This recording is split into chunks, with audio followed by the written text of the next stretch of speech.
Welcome to the Getting Real with Hilary show, where ordinary heroes tell extraordinary stories during unique and never been heard before conversations with your host, Hilary Arno Burns.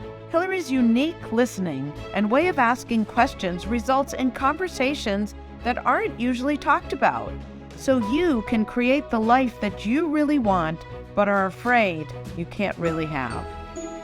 We are demonstrating the greatness in the human spirit and creating a world where we all reclaim our birthright of joy, happiness, purpose, and passion. Now, here's your host, Hilary Arno Burns.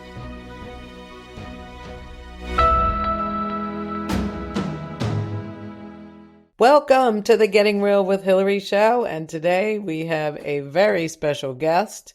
You're going to love him. His name is Crist. He is a former fashion and advertising photographer and is now the founder of the Jaguar Path School for Modern Shamanism and the Science of Healing. Doesn't that sound cool? So welcome to the studio, Crist. Am I saying it right? Crist? Right. Yes, you are. Yes, you are. Okay.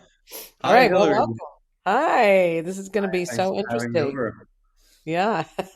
So I've already learned that he was born in Greece, right? No, you were born in the States, born in the United States, moved to Greece at age 7. And so do you want to, so my first question is, what had your parents move to Greece? Well, my mother was Greek and my father was American. And they met in college and the university when in the States. And then when they had the family, they decided that they wanted to live in Greece. So they moved us, the whole family. My sister was 10, I was 7. We all moved here. In 1971, we moved in Greece. Wow. And was that like culture shock? As a 7-year-old, as a 7-year-old, there was no cultural shock. Everything was just magic, and everything was in, my play world. It was wonderful. I was in Livingston, New Jersey. It's a beautiful suburb in Livingston.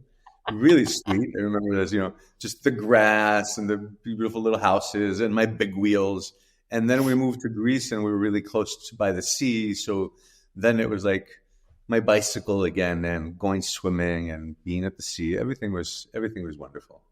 And were you on the mainland or the islands? I was in the mainland in Athens, and I did grow up there. And then I proceeded to study as a photographer in cinematography, and eventually, again, I jumped into the career of becoming a photographer. And I thoroughly enjoyed that for a good 20 years. Till the age of 39, till everything was stopped. So I got into fashion photography and advertising photography, and I had a very successul career. And did you do that like all over the world? I did it mainly in Greece, in Athens, Greece, and based essentially in Europe. My claim to fame was covers of Vogue, and basically all the great advertisement agencies with bulletin advertisements, big bulletin boards in the city and the airports and the works. I had again, like I said, a very successful career. I was really happy with that. And even looking back, I'm happy. Yet it was cut short, or maybe it wasn't short. It was complete at the time, because all that success meant that I would work 80 hours a week, 6-7 days a week. It was a constant go, big budgets, short deadlines, and no end to that, to work itself. So that had become really stressful, and essentially more stressful than I knew. And how did you, just one more question, how did you get discovered or make it so big? I mean, obviously you were good, or they wouldn't have used you for covers of Vogue and stuff like that. But how did that happen for someone who might be wanting that career? How did you make that happen? Well, I don't know how things work now, but back in the day, I did it the old classic way, where I was a assistant photographer at a big studio, and I worked there for 4 or 5 years. And through working there, I quickly made myself a photographer within the studio. I picked up all the small clients, helped. I climbed up the hierarchy in there. I made myself from assistant to photographer while receiving the same money without asking for any raise. So I was more useful. I was making more money for them, and through that, I basically really was introduced to a lot of people in the magazine world. A lot of people knew me through the years. And when I opened, the people that I worked for were absolutely wonderful people, and they really supported me through learning as a young photographer and as their assistant, to all the way to when I opened the studio. They actually gave me my first 5 or 6 clients. They would even lend me their cameras and some lights as I build my own. It was so. I guess I got there through support of others and loving acceptance, and I was good. I really, really loved photography. Really loved it. So I gave it my all. That's all I did. While I was still 20 when I got in there as an assistant, and I would work from 9 a.m. to 9 p.m. That was my minimum time. I was super dedicated. And while all my other friends, 20 and 22 and 25, were all around on the motorcycles and going out and playing or going to the bars or whatever there was, I was just focused on photography and focused on my career. Wow. Now, do you think, because you were giving without asking back, like for more money, that came back in return where they gave you those 5 clients? Like the law of nature, the laws. Absolutely. I was giving, and I still am. I think that's a big hack in life. A big hack to want to engage when you decide, because for me, it was my dream job to be an assistant photographer. Right? I was a kid. I got in there when I was 19, so 19, 20 maybe. And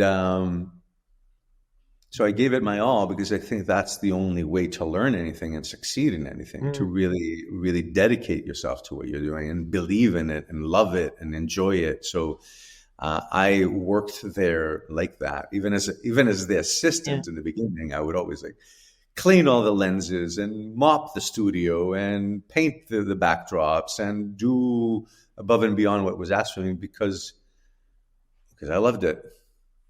So, and I still believe it, and now even more so in this new shamanic world that I live in, and that is my new reality. When you're dedicated to something, automatically life gives you back gifts. That's the hack. So whatever you do, to love it, and loving it. I would say actively when it's happening, and fully present. Now, yeah. Would you say? Because I remember way back, when I had a job that I did not like. What I did was I found what I did love, and I love to acknowledge people. So I decided to do that at my job because I love doing it. And even though I didn't necessarily love the job itself, I brought the pieces of life that I love to the job. That's beautiful. Which helped. Beautiful. Yeah. So there might be people listening who say, I don't want to dedicate my life to this job, but they could dedicate it maybe to parts of it that they do love, or what, maybe. Yeah. I couldn't agree more. I couldn't agree more. You could ask someone else and they could say, well, I had to mop the studios, and I had to paint it, and I had to wait for years to go up the steps of evolution in that industry. And it was a very closed industry. It was hard, but that was not my experience. While that was happening, my experience was I was happy through and through. I was happy when I was mopping the studio. I was happy when I was doing the covers for Vogue magazine. Just I was into both. All those parts of life mix. And so I think it's attitude that I bring, that positive attitude and you weren't trying to get someplace, right? You were just happy in the moment. Yeah. No, it all happened. Yeah. It all just in a way happened. It took years, of course, but it just happened. It's so interesting. I've had this show for a couple of years, and so I had this goal, and I was gonna create the second income so I could retire from my sales job. And, it just wasn't working. And I was getting madder and madder and more frustrated and more frustrated. And finally I was like, you know what? I've learned a lot. I love doing it. I'm letting it go. And when I let it go, like, stuff starts happening. The views on the E360 TV have been going up. My YouTube is going, because I let go of needing to get someplace, I think. And Absolutely. I just love it. And it's really a different shift of my entire body and being and energy, and I just said, hey, whatever's supposed to happen now will happen. And I try to do what's best for my guest, So yeah, it's a different energy, but I love your story that even mopping the floors, you loved it. I think it's a great lesson for people, especially people starting out, if they can just enjoy where they're at, not feel entitled, perhaps. I think there's a sense of entitlement. Or not rushing for some future. It's just like really being present at every moment. Yeah. I think it's great. And I love is a surrender is a key word, I feel, that you just mentioned, is to surrender it. Because when you it's one thing, I was absolutely goal oriented, and I did want to become a photographer, but I was patient through every stage of it. I was present, I should say, through every stage of it. I wasn't waiting for that stage to end. It was just, and that's why it naturally unfolded.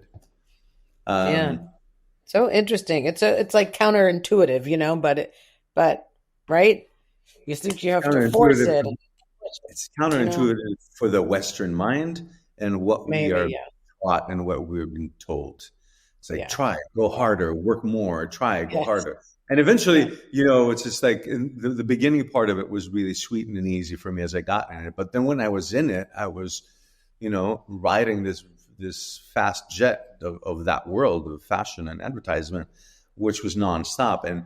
And again, part of me, and I thought I was really, really enjoying it, but it really turned out, completing 20 years, that I did burn out. By it.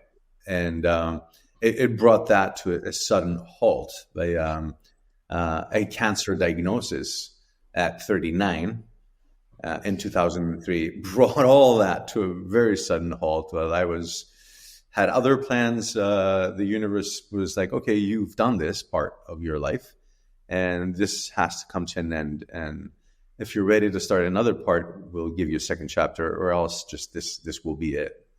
So I got a stage 4. I got a diagnosis of stage 4 cancer, bilateral renal carcinoma.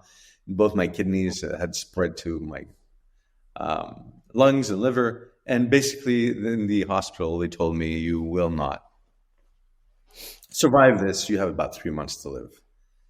And it perhaps would not make sense to start doing surgeries, because it will just not cut it. It won't save you necessarily, and won't save you, basically.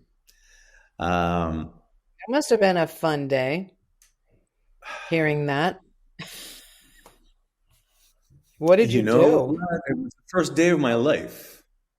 It was the last day of that life, and along with it came a lot of mourning and grief and fear. And there's that stage of 6 months of being in this state of basically getting things together, closing my studio down, closing everything, and giving way to the first day of my life. So as terrifying as it was, it worked exactly like when we hear about near-death experiences, awakening someone. So it was, by all means, a near-death experience in the sense that I recognized there's this doctor, there's this scans that were saying you will die. And in front of death, a lot of interesting things happen. Your whole brain begins to want to reorient.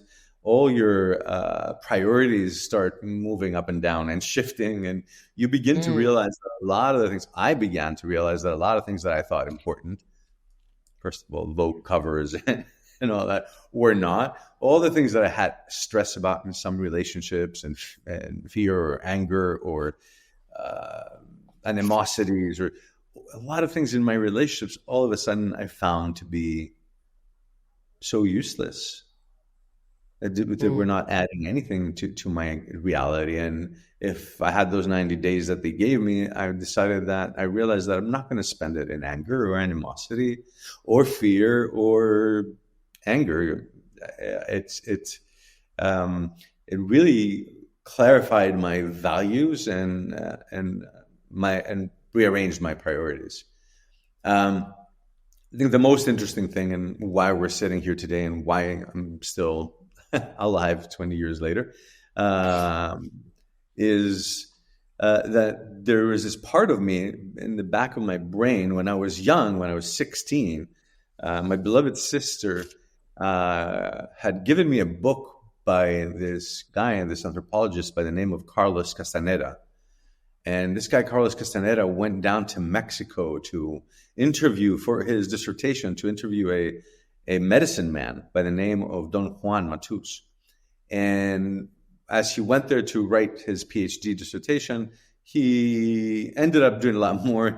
Carlos Castaneda wrote, I want to say 18 books till the end of his life. That was mid-80s. He died on his apprenticeship with the shaman Don Juan Matus in Mexico. And I had read 3 or 4 or 5 books of his from 16 to like 20 or something. And then, of course, when photography came and I got my first motorcycle and I was free and I had rented my own apartment and I was a grown up, all those beautiful things took over my life, my focus, my everything. So that kind of disappeared out of focus. But when this happened, I was in Greece. And as I said, when this happened, when I received my diagnosis, I was living in Greece. And I felt that in my despair, I got up and left Athens and I went north of Athens to the Oracle of Delphi. Now, the Oracle of Delphi is one of the most expansive archaeological sites here and one of the richest in the sense that there was the Oracle and it was kind of like the Switzerland of the time. There was no war. It was a no-war zone. And all the city-states, the Athenians, the Spartans, the Thebans, the Tibetan, from Thebes, the Corinthians, all of them each built a temple as a gift to the oracle because the oracle was there to give answers, right? So when a king or sergeant had to make a big decision, he would go to the oracle and ask, and the oracle would speak to the gods. And the oracle would sit over this thing of smoke, and as the smoke would come, the oracle was 3 women, and as the smoke would come, smoke would come out of the floor essentially of the temple, and it was these gases released, natural gases released from the stone itself, and they would speak in language, and then the high priest would translate the language and give the answer to the kings or the sergeants or the important people, right? So I was inspired, and of course I went there. Back then, things were really still kind of like there's not a lot of rules and regulations in Greece as we know. Now, when was it? Was this back when you were 16, or is this now after diagnosis? Thank you for asking for the clarification. Yeah. This is 2003. Okay. Right at the peak of my career and when I was diagnosed with cancer. Okay. So, right. So you went to the oracle to ask the oracle, to sit in meditation. Of course, I know there's no 12 gods in the top of Mount Olympus, but I've grown with the mythology. There's such importance to this place, and it's just so beautiful. And between us and the rest of the world that's listening, I snuck in under the fence at night, and I sat in the center of the temple, and I meditated. And I heard this voice inside me, my voice, whatever voice. He who travels heals or dies learned. And that was a big answer for me in the sense that one of the things that really was hurting with the idea of dying was that I didn't become a shaman. That when I was 16, 17, 18, I was reading these books and I said, this is what I'm going to do when I grow up. I'll go and I'll meet my teachers and I'll venture out and find them in the Andes or in the jungles or wherever I have to go. And I hadn't done that. And I realized at that moment that I need to travel. Yes, I need to go and find them, even if it was to learn 2 or 3 things before I die, to come in touch with these. He who travels heals or dies. What's the word? Learneth? Learned. I don't know if it's an English correct word, but having having learned, having learned. things Okay, about so the life. worst thing was you die, but you'd have learned what you wanted to learn. I have learned, and I have come in touch with them. And that night, or actually the next morning when I woke up, I got out. Still there? I was in Delphi in a little hotel, and I came out the balcony, and I was sipping my coffee, and I realized that I'm sipping my coffee over this valley, where in the valley is this huge cave, which in ancient times was considered to be the entrance to Hades. And I'm like, oh my God, I might as well just walk down there and walk in there and just forget about it all and here. And I want to bring it home because I referred to Carlos Castaneda. There was this one sentence from one of his books that just popped up in my brain at that moment when I said, I might as well just, die. Since I'm here, I'll just go and walk down into Hades. And there was this one sentence that came up. And it was a moment where Don Juan tells Carlos Castaneda, when death knocks on your door, change your address. And I'm like, oh my gosh. I returned to Athens. I got a backpack, threw in 3 pieces of clothes, and booked myself a ticket for the United States and left my address. And I realized, back then when I read that, I thought it was some sort of metaphor, but this sentence coming up, and it's amazing how the brain does these things. This one sentence coming up, I just realized that I needed to not be there, because whatever led me to cancer, obviously the endless hours of work, I was obviously not ever being in the sun and always being under flashes and technical light. Obviously, that kind of rhythm of life. And who knows what other environmental, besides the obvious, really polluted Athens, especially back then. It's cleaned up significantly now. But I needed to leave all that. And I got a backpack and walked out of the back window of my life. And I never even told anyone. I never even, I just disappeared. I just got up and left. And I eventually ventured through Mexico and through Peru. Where did you go in the U.S. when you landed? I will tell you this to get the whole story, because it's really important and it's really a big part of what I teach. Okay. I first went to Blacksburg, Virginia, where my sister lived. She was a professor at Virginia Tech, at Virginia Technological Institute. And I stayed there with her and shared what was happening, and she supported me. And together we visited Johns Hopkins. And at Johns Hopkins now, remember I said they gave me 3 months to live? This whole process essentially took about 6 to 7 months. And 7 months later, I'm still alive. And I go to Johns Hopkins. They too do CAT scans and MRIs. And the person there just lifted his hands and said, I'm really sorry. I said, there's nothing I can do. He said, I think that the best thing you should do is take care of your affairs. And I'm like, okay, I'll take care of my affairs. I feel blessed, because after 2 or 3 days, they called me from Johns Hopkins. They found my case interesting in the sense that I was diagnosed and I hadn't done anything, in the sense that there was a lot happening in my body with cancer. And they asked me if I would be interested in participating in a study in the NIH, the National Institute of Health in Washington, D.C. And I said, absolutely yes. My thought was well, if I'm going to die, I may as well be some help to humanity, useful to humanity, even silent. And I did have, and this is the big piece, and it's really important I feel for everyone to hear, that I did one surgery and I gave up my right kidney in January of 2005 at National Institute of Health. What do you call it? A radical nephrectomy. They took the whole kidney away. I spent a few days or a few weeks after that. I traveled to Western Massachusetts to visit the yoga center Kripalu Center for Yoga and Health, to kind of like come over the surgery, give my body a little bit of time to R&R, to relax, to rejuvenate, to like see how things go.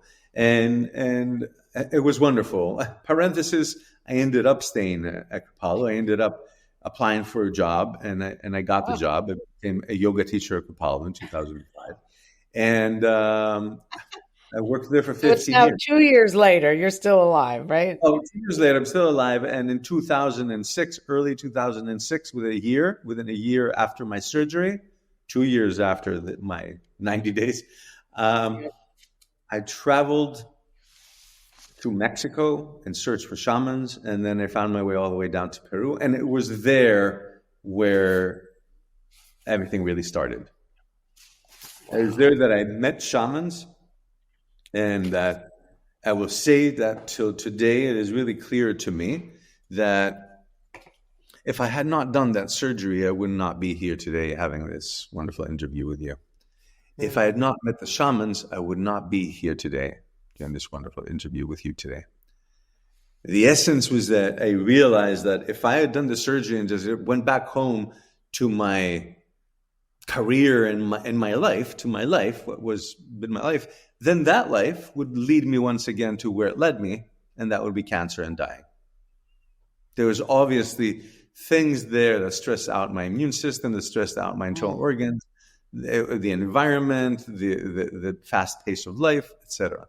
So it was really important to take out that one tumor and remove my right kidney. But again, if I had gone back, everything else would have caught up with me. The other kidney, my liver, my lungs, etc. But going into... I have two questions, if you don't mind. Okay. So they took out the one kidney, but there was still cancer everywhere else? That was still there at this point? Yes, absolutely. Okay. And absolutely. Then how did you get from Kripalu to Mexico? Like, what was that piece that hooked you into Mexico? I know you, as a 16-year-old, that's what you wanted, but there you are being a yoga teacher, relaxing. That was exactly it. That was exactly it, that I realized that I need to learn. I realized because there's still cancer, and they still said, you do not get your hopes high. Don't be realistic about this. We'll do other surgeries. We'll see how it's going to go, take it one step at a time. So for me, that was an opportunity because I still was alive and I was able to move, to walk, to get up and go and find them. I met a lot of shamans in Mexico. Mexico is beautiful. I'll fast forward through that because I didn't meet my teachers there. And I found myself in Peru. I went to Peru, and it was there that I really, really found my teachers. And it was there where my training began. And it was there that I started realizing and learning and beginning to live in a very different way. And in the meantime, I would return back to the NIH every 3 months and do CAT scans and MRIs because they were doing the post-op follow-ups to watch because I was a study case, so they wanted to see some. So here I am in Peru, and I'll just refer to two stories, except if any of your questions bring me up to other stories, but two moments with two different teachers. One of them, of which I still am very, very close to today. Actually, within 2 weeks, he will be coming to visit us in Greece. Wow. His name is he's just this wonderful person, Don Francisco Flores. And he's a renowned shaman in the world. He's a Quero. The Queros are the shamans of the Andes. So I am here in front of Don Francisco, and I'm on my knees, and I say, please, Don Francisco, heal me. I have cancer and I'm dying, and I need to be healed. And he leaned in towards me, and he said, listen, I can't heal you, but I can train you to become a shaman, and you could heal yourself. And I stood up. I stood up and I said, and the same willingness that I enjoyed mopping floors and painting the walls. I'm like, tell me what to do. I'll be the best student. Just tell me what to do. I'll mop floors if you need me to. Whatever it is, tell me what to do. I would love to be your student. And there is this, my dream come alive that I could be an apprentice of a shaman. And here he is, and he's giving it to me. And I didn't also realize at that time he was giving me all the healing, because till that moment, through all the hospitals I went to, through all the way I was viewing this whole thing, I was a victim of this thing that was happening to me. It was happening to me, and I was constantly reaching out to doctors or to the CAT scans, the MRIs, to one hospital or the other, for them to heal me, and then asking him for you. Till that moment, no one said, Ray, you are the one that's going to heal this. It dawned on me, and I think a little bit later on, I really realized what he meant. But when he said that, I stood up and I came back to my willingness, to that willingness when I was 18 now, even though at the time now I'm 39, right? Mm-hmm. So I said, tell me what to do, and I will be your student. I will be your best student. And I would love to learn, and I would love to heal myself from this. And what he did really is that he turned the responsibility to me, he gave it back to me. I got the wheel of this, and I wasn't anymore the victim of it, but I was in the place of the driver, and I was the one that could drive myself, hopefully, out of that. But automatically, he had taken me out of that emotion and out of that victim mentality, which of course is natural because, the experts or the other people or the big hospital. I mean, if Johns Hopkins is not the expert, and NIH is not an expert, who is really, right? But right. And they are by all means. And I have great appreciation, gratitude for my surgeons, for all those doctors, the nurses, people that held me, great appreciation. Yet when I took the power back to myself, that's when, and of course, having removed that big tumor, which was the source of all of it, I was able to begin to step-by-step come out. And I worked with Don Francisco, and then I would go back to Peru. I would return back to NIH, do CAT scans, MRIs. One of the first things that the doctor said is like, whatever you're doing, keep on doing. You're doing it really good. You're doing it really good. Actually, in my first visit, I think it was like the second visit, he said, there's nothing in your lungs. I think there was a glitch in the MRI. It was the CAT scan MRI was a glitch in it. Your lungs are clear. And I'm like, I'll keep on doing what I'm doing. So I returned, and then within a year of going back and forth to Peru, I was told that there was a medicine man in the jungle close to the borders of Bolivia. And right. We're gonna take our commercial break now. I'm gonna write down medicine man in Bolivia so we know where we're going, and we're gonna just have a word from our sponsor, and we'll come right back. All right. So I think we're seeing a light at the end of the tunnel. So let's stop here, and then we'll go through. Perfect. All right, cool. Be right back, everyone.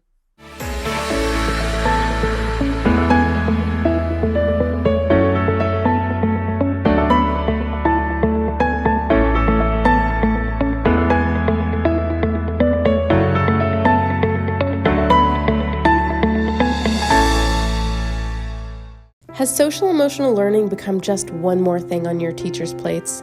Do teachers and students both find it boring and ineffective? Then bring Kikori to your school. Kikori transforms classrooms through experiential SEL activities that help students play, reflect, connect, and grow.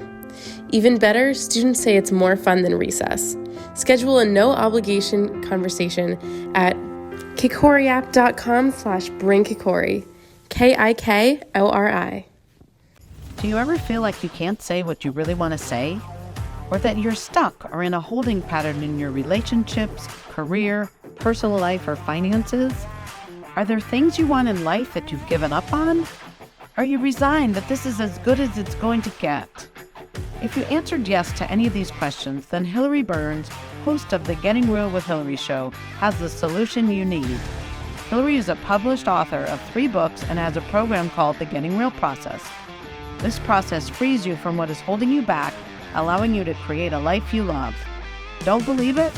It is hard to believe that it could work, isn't it? The proof is that hundreds of Hilary's clients have used the Getting Real process and are now free to create whatever they want in relationships, career, finances, enjoying life, or just loving themselves more. So go to realtalkwithhilary.com and order Hilary's book, Real Talk, and set up a conversation.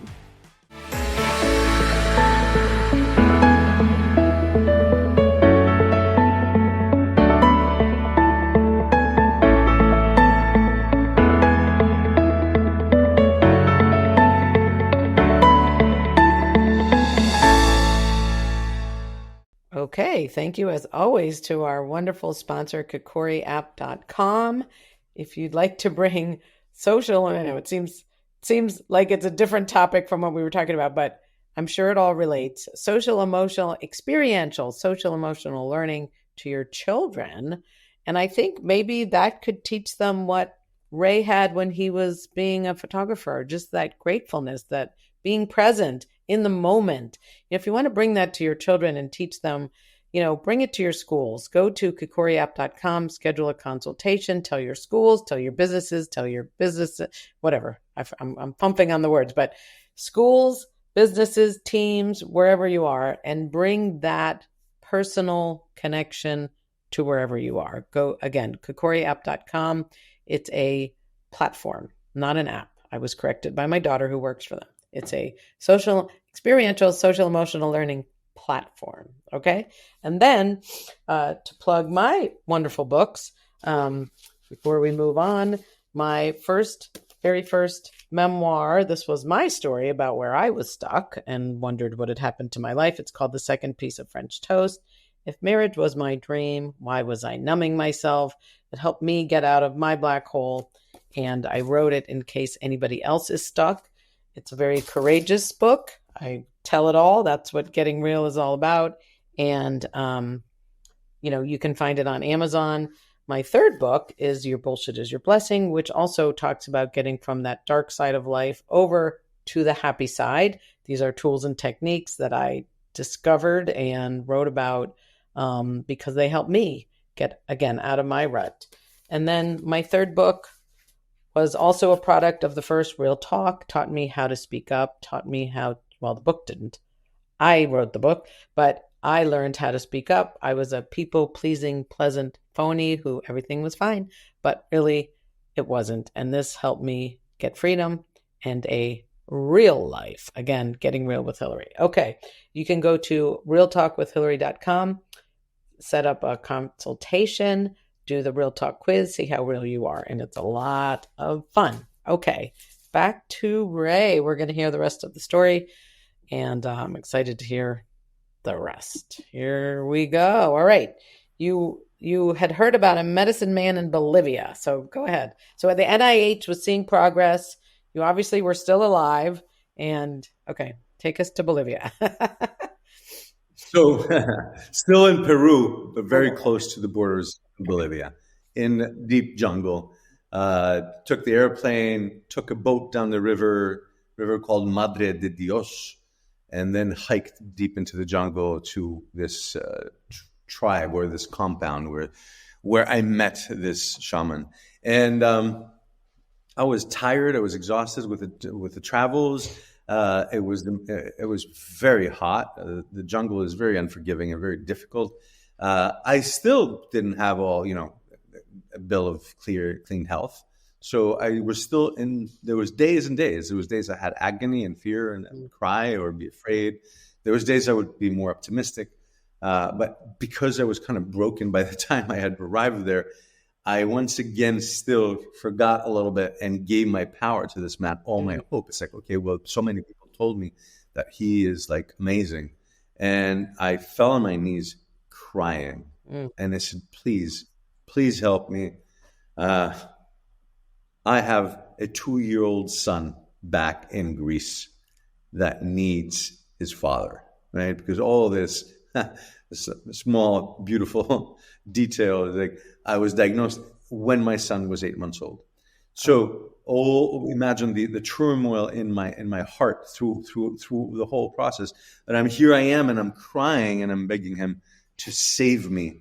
And he just put his hand right in front of my face and he said, I don't care about my own emotions. What makes you think I'm going to care about your emotions? And I did exactly that. I was just like, I was taken aback. I stopped crying. I was like, what? I'm like, my head is spinning. I'm like, I'm at the wrong place. What have I done? I've come all this way. They're probably just going to, I'm going to die here. They're going to push me in a ditch, roll me over a ditch, and no one will ever find me. I'm getting up. I'm like wiping my face from the tears. I stand up. I'm like, I don't know what I'm going to say. I'm going to say, well, this was a mistake. You're not a healer. You're not compassionate. I don't know what I was going to say. I was really turned off, to say the least. And as I inhaled and I was like now in front of him, kind of like ready to confront him, he put it out his arm and put it on my shoulder and said, okay, my brother, now you seem ready to do the work. Let's do this. So the second and even deeper lesson, the same lesson, in two different tribes, two different kind of shamanism, he gave me the same lesson. It's like, what did he forget?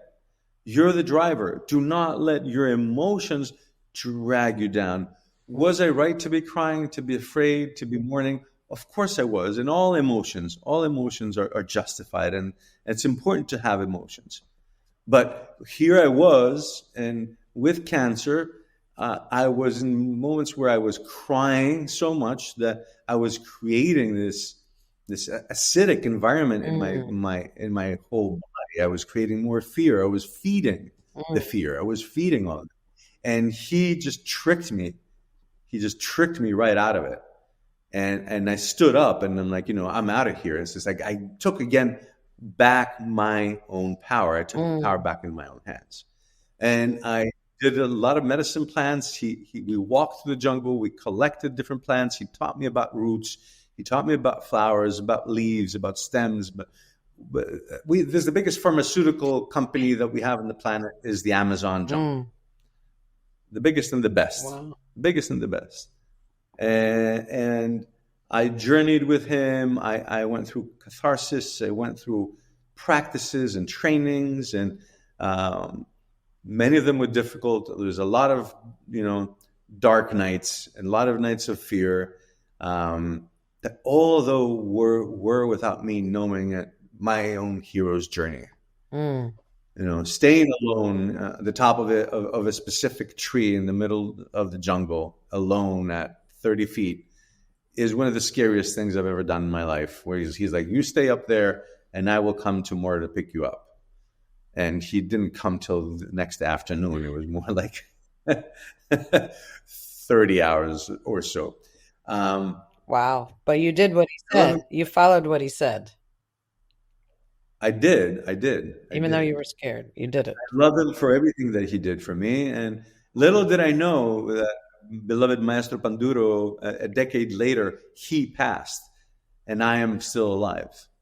Wow. But when I was looking at him, I was looking at someone that I thought was, an immortal shaman. And there is no one that's immortal. Christ was immortal, not Buddha was immortal. We all are immortal, and we all live our life. We all learn through it, and we all go through the journey that we're here to live. And here's where I feel we're really coming into the story, is that I feel it's really clear that one needs to engage in life, to assume responsibility and engage. It's exactly like you said with your book. It's like, let's get real. Let's stop being phony. Let's stop doing what everyone else wants. Let's stop being people pleasers or society pleasers or being in the box of what society says, and really just look into our heart and put in the hard work and engage. I think if there's something a word I love, that's the word engage. Can I just want to... Life is not... I just, Go ahead. When you were telling that story and he said, let's do that, like I had a similar situation. It wasn't part of the book, but it was when I had filed for divorce and I was just frozen. And I had a friend who was like, well, what are you doing? And I was just like, it was like kind of the same thing. Like, look, I put my hands down. I was getting up to go. And she looked at me and said, you're better than this. And she stared me in the eyes. And I had that moment of, okay, let's do this. And the reason I bring it up is she just passed away like a week ago. But I'm sorry. but she made that difference for me to stop being powerless and bring the power. And when you said that the guy, you were like I'm obviously in the wrong place. Like that's how I felt too. Like I don't need this crap. But she gave me the power, and I've done that for others now when they're, I'm like, no, you're strong, and it snaps them out of it. So it's so hard love, huh? Yeah. It's tough love. What do you call it? Yeah. And it, you know what? Sometimes you'll know, talking to the audience, when someone needs it and you give them that belief back and get them out of, snap them back. So anyway, all right, keep going. So you were talking, sorry for interrupting, but master. Not at all. Not at all. This is where I love the conversation and I love the parallels. And I'm sorry for your loss. Yeah. But she, she did that. But she did that for me. And I will always be a better person for having known her, Yeah. That is beautiful. Yeah. She actually had brain cancer. So I wish, you know what? If this was a few months ago, I could have sent her down to Peru, right? Or to Mexico. Anyway. I would be happy to have met her. Yeah. But we all live our karma. We all live our destiny. And it's beautiful. It's beautiful. Always. Yeah. Always. All right. So after that, here I am in the jungle working with him. And one of my favorite walks with him was this jaguar path, this path that jaguars walk. And we would walk and we'd always see footprints and we'd always go up to the river to where they would go and drink water. Only many years later did I see a jaguar there. And but in the meantime, we just walked down this path and it was endless. And it was a path, like, again, because like humans like to make trails, I didn't know that animals do the same. They walk a specific route, and through walking through a daily, there's a path that's created, and it's very clear in the jungle path. And through walking on the jaguar path, at some point, my teacher from the mountains, from the Andes, Don Francisco, said to me, "You are healed now. And if you want to be and remain healed, you have to start teaching what you've learned." And I'm like my second, maybe third year of apprenticeship. And I'm like, how will I teach this? It's like, who am I to teach this? How will I teach it? And he turned around and said to me, he will teach it in English. They always had humor. They always kind of pulled the rug under my feet. In other words, you will teach it in a way that people in the Western world will understand it and it will make sense. And because I would spend time with both of these beloved teachers, going and walking in the jaguar path, and in one of the ceremonies that I've done and the journey that I did, I was given the idea, the download. I was actually given a whole download that what I need to do in order to stay cancer-free and to live is create a school, as I was instructed, that would be called the Jaguar Path. It would be a 9-month training, and it would be separated in 3 trimesters. 9 months, obviously, to being reborn. Wow. Right? A gestation period of 9 months. And it had 3 trimesters. And the 3 trimesters were what we call in Peru the Inca trilogy. This the totem of the serpent, the jaguar, and the condor. And in the jungle, I wrote, and all the tools that they had taught me, I started putting them together, along with things that I had learned before in my life that I considered, or along this path of healing with cancer and dealing with cancer.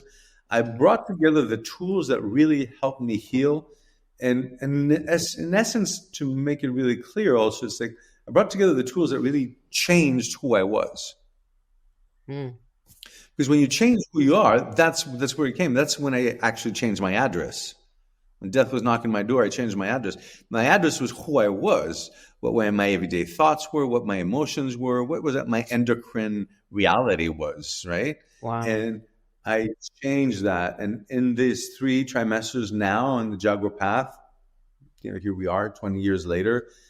We opened the Jaguar Path. I opened the Jaguar Path, and it was in 2008. I have taught it over 20 times this curriculum out of the Kripalu Center for Yoga and Health. I've taught these classes out of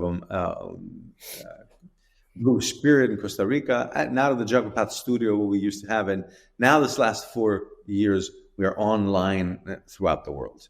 And the idea of these 3 trimesters is, again, that you have this 9 months of gestation of like being reborn and restructuring your whole being. And Serpent, the first 3 months, and so it says it's the first trimester we have that morning sickness, and it's like where we go basically into the little bit of a difficult part, but very lovingly, with amazing support, we kind of look into things that we consider traumas. In those first 3 months, we change this, and we go through tools. We go through this tool. One of my favorite tools, which I started doing with both Francisco and Maestro Pandura, was cord cutting. Cord cutting is an amazing tool where it says, well, if you've left, you were in a relationship, you're going through a divorce like you did. It's like, how do you restart your life? Because you've had this connection with this person. I had a child with my ex-wife, my son, like I just mentioned. How do I begin my life, but I'm still connected to this person and all this situation? So you cut the energetic cords, and when you cut the energetic cords, that gives you the ability to really begin to think differently, to be able to become more you and not be informed by this energetic cord that feeds you these patterns or this way of relating and being. Wow. So Ray, we have 4 minutes left. I want to make sure people know, because I mean, this is fascinating. I think we could do a whole nother show on this, but I want to make sure that people can find you. And if they want to know more about this training, where they go to find you, and, what the timing is and stuff like that. Absolutely, yes. Jaguarpath.com. What is Jaguarpath.com. Jaguarpath.com. Okay. And we'll put that in the show. And I want to say that these 9 months, and I can absolutely do it in 4 minutes, and say okay, good. That we go through Serpent, which we learn tools of letting go of the past and healing. We go into Jaguar, where we learn how to think without fear, because the Jaguar is on the top of the food chain and knows no fear. So we work with words, we work with different, what we call contracts that we've made in our mind, and we change those. And the 3rd trimester, as we move into finishing the school and being anew, is Condor. And at Condor, we rise above the collective consciousness, and we rise above our previous self and the collective consciousness ways of thinking. We kind of like come out of these boxes. And we get real. I love your title. It's about getting real and not being about what other people think and what other people say, but rather getting real and becoming fully you. Wow. We have amazing people from all over the world. We have people that are in the medicine field, doctors, therapists. We have yoga teachers. We have Reiki practitioners. We have body workers. We have people that want healing, and we have people that are healers. Wherever you're at in that, 100%, all our graduates say this is life-changing. And I'll say only this also too, that 25% of the people that take the training take it again for a 2nd and a 3rd and a 4th year. The same training. The depth of it is unparalleled, and the more you go into it, the deeper you get into it, the more you learn, the more you expand, the more you really find your personal power and freedom. Wow. And it's starting again in November, right? November to June, you said? Yes. We always start 9-month training, 1 weekend a month. Our first weekend is November 16th, 17th. Coming right up. Wow. All right. And so you can find all the information at jaguarpath.com. Awesome. All right. So what, in the last minute or so, let's say this takes off, or I know it is taking off, but what is your vision for the world? I think it is now time, more than ever now is time for us to reconnect with nature, The biggest thing that I've learned through this shamanic apprenticeship that I've been and I am working with these shamans is that they're very real. And what makes them real is that they're connected with nature. They're connected with power animals. They're connected with the rivers. They're connected with the sea. They're connected. And that gives you brand new, for us, unfortunately, a new vitality, something we've lost. Living in the cities, with technology coming up, with AI coming up, we're further and further away from nature, which takes us further from our own nature. And when I look at, the difficulty people have, mental health issues being in the rise, all that stems from a disconnect that we have that's been created through how we've evolved through technology. And I love to keep it real. For me, it's important for everyone to understand that we need Western medicine when we need it, but it's important to open our heart and our mind for these ancient practices that teach us what is actually true and real. It is about becoming more real. It's about becoming more authentic, and it's about living the life you want. So my goal is to reach 1 million people in this next decade, to offer them this way of being, and to offer that as a collective, as a new collective, offer it to the world so we can change our vibration, so we can bring our vibration back to, we love this earth. We love this planet. We love the animals, the rivers. We love living and being here, dancing, playing, singing, working, and get this as a vibration that lifts the vibration of the whole rest of the world, because it seems that a lot of other things are getting in the way. Thank you. It's about becoming authentic, and it's about living, each one of us living their authentic life and finding their authentic voices. Wow. Thank you. Thank you for being here. Thank you for what you're doing in the world. And it's just thank you. Thank you, Hilary. The pleasure was all mine. Thank you for what you do. You're welcome. All right. Have a wonderful day. Thank you so much. Thank you.